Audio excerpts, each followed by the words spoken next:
Present by Magahi music recording studio Guraru. लागे दे हमारो मौगी हम गार्डनो करिया मिक्स बाय अजित यदुवंशी।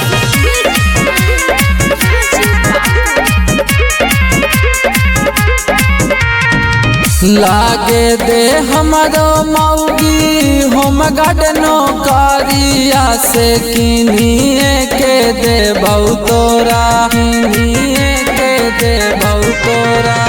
लागे दे हमारो मौगी हम गार्डनो करिया से किनिए के दे बहु मौगी 1600 के साड़िया से किनिए के दे बहु मौगी 1600 के साड़िया की लागे दे हमारो मौगी हम गार्डनो करिया से किनिए के दे बहुतोरा। लागे दे हमारो मौगी हम गार्डनो करिया से किनिए के दे बहु मौगी।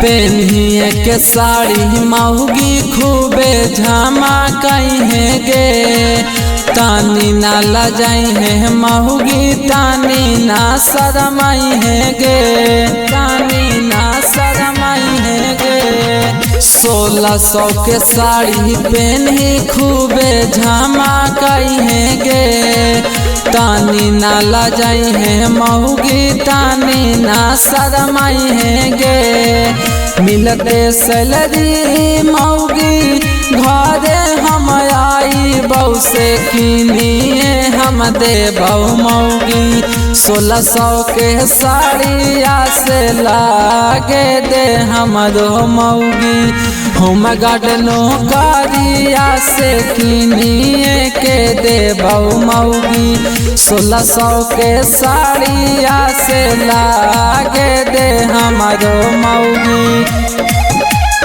लागे दे हमारो मौगी हम गार्डनो करिया से किनिए के दे बहु मौगी।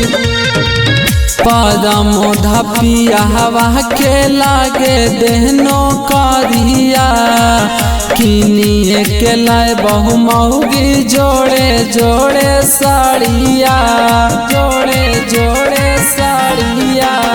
साइले सपिया हवा के लागा तहुनो करिया जोड़े जोड़े किनिए के लाए बहु मौगी साड़िया। अजीत लाला करई हम गढ़ तैयारिया से किनिए के दे बहु मौगी 1600 के साड़िया से लागे दे हमारो मौगी हम गार्डनो करिया से किनिए के दे बहु मौगी 1600 के साड़िया से किनिए के दे बहु मौगी।